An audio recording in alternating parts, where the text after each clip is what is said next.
dedicated to helping you improve your eyesight and quality of life by taking healing into your own hands.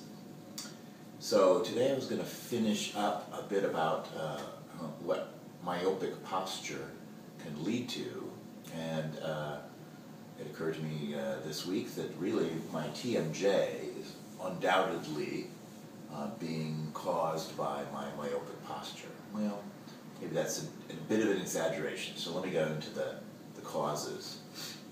So there is the reality of my head going forward and creating all sorts of postural problems in my upper back, getting kyphosis in my lower back, lordosis, problems with my hip, tight hamstrings, all coming from not being able to see well enough and throwing off my posture by leaning my head forward in order to see better.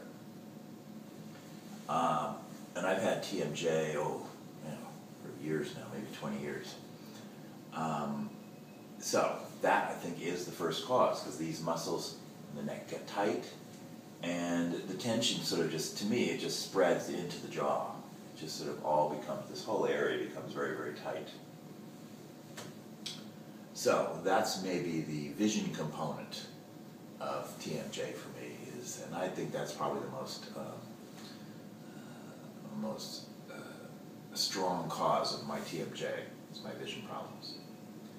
So actually, if you have gone to a dentist and they've said you have TMJ, consider that possibility, that really it's a consequence of your vision.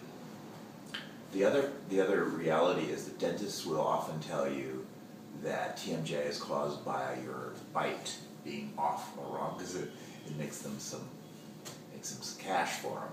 So they can basically rebuild your whole bite for thousands and thousands of dollars in order to fix something that they say was, it's just your unfortunate genetic luck to get the wrong bite, and that's why you have TMJ. Nothing you can do about it by yourself, you just have to pay me to reconstruct your entire mouth. So, consider the fact that it could be your vision that's causing TMJ, and that if you dealt with your vision and your posture that came with that, the myopic condition, or are there any other low vision condition causing bad posture in your neck and your back, your jaw could start to relax, and then you would have relief from your TMJ symptoms. The other thing then I've done, besides postural work and work in my neck, is I do jaw rotations. So this is maybe the body approach to, so first we talked about the vision approach, maybe work on your vision and how that's affecting your posture. And I'm going to talk a little bit about the body approach, which is doing jaw rotations. So in the morning after I brush my teeth, I take that moment to look in the mirror and start doing it just reminds me to do it, jaw rotations. You'll find a video on visionselfhealing.com called jaw rotations that you can watch and follow along.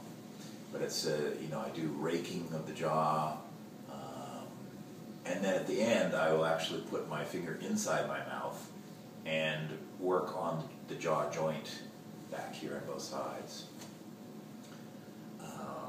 In California, you can get a massage therapist to work inside your mouth, and I have that every week. I get extensive, about 10 minutes of jaw work inside my mouth to relieve the tension in there.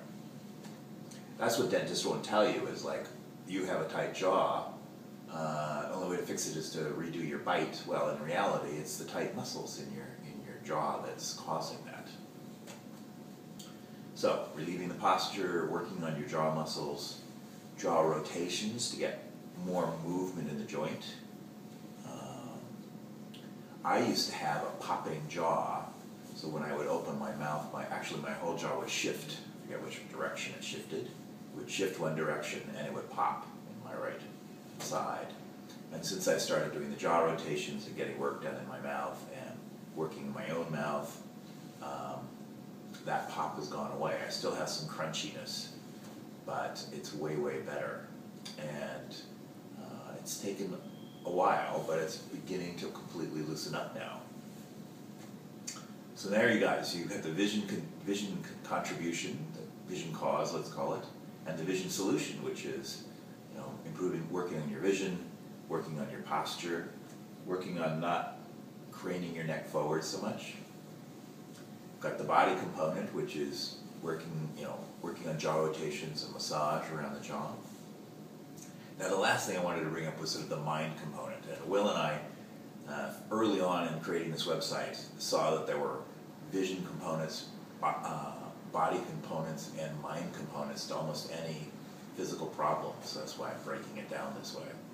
And you'll see that in our on the website under the conditions. We have tabs for vision, body, and mind, as well as learn, create, integrate. So take a look and you'll understand. So you've got the vision cause, you've got the body cause and solution, which is the rotations and the massage. And finally, there's the mind part. And this is something I forgot to mention in my last blog about my myopic posture, is that I found a photograph. My father died when I was young, so I don't have a lot of memories of him. But I found a photograph, maybe 20 years ago, of him standing from a side angle, kind of. And that was the thing that woke me up. I could see he had exactly my posture. He had the head forward. He had the same vision condition as I do as well. And head forward, the kyphosis, the up rounding of the upper back, the lordosis in the lower back, the sway back, and the hips forward, locking the hamstrings. It was exactly my posture. Now, I don't know whether it's because of his vision, he had the same vision problems, or as a young infant, I've imitated his posture. I'm guessing there's a bit of both, that the imitation of his posture was part of it. So that's sort of the mind component. You're like, almost been, we kind of mold ourselves around what we see. It's almost like a mental image of our body that then just gets played out in our body. So you do have to deal with that. The other thing that specifically relates to my jaw, about the same time, I found a picture of my mother at that, when she was about, I guess it's when I was growing up.